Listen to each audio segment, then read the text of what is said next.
Hi, everybody. One of the problems I think that's occurring in our modern world is that our waste, our organic waste, is mixed with a lot of decay-resistant waste like plastics and other chemicals that don't easily break down.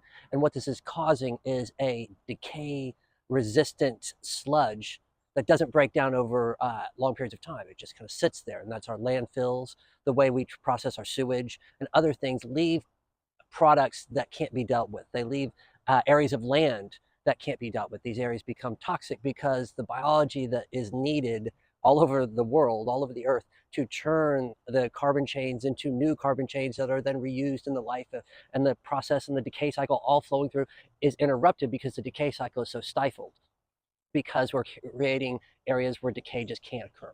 There's too much anaerobic compaction. There's too many toxic substances in there. And also the good organic salts and organic matter that we could use, that the world could turn back into it, is so compacted and sludged up that it's not broken down. And the organic matter gets wasted in there in this decay resistant zone that we create. And what we need to do is, as opposed to taking all that waste and putting it in one place, the idea behind the waste is to spread it out.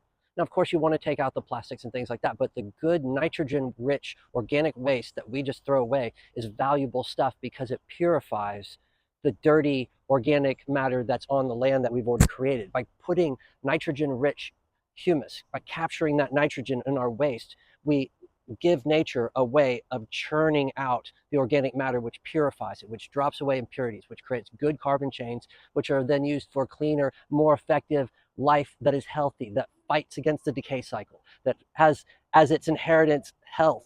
And so what we need to be doing is changing not just the way we're doing agriculture, but the way we're dealing with our waste. Our waste needs to be preserved in a way that we're not using it now.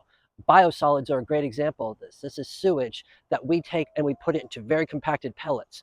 You know, we take it, we process it down, we take the water out, we take it and we put it into these very dense pellets and we say, okay, now it's processed. But what we've done is we've compacted all that organic matter into such a way that wherever we put it, it's going to be toxic because the salt levels are too high in it. So wherever it starts to dissolve and break down, it's going to put those high salt levels someplace else. A lot of those salts are valuable and they could be used by nature, but not in the concentrations that we put them.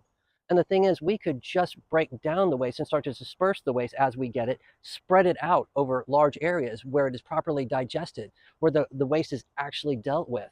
But instead, we just concentrate it. And that's like sending a little note, a little package to the future with a card that says, fuck you.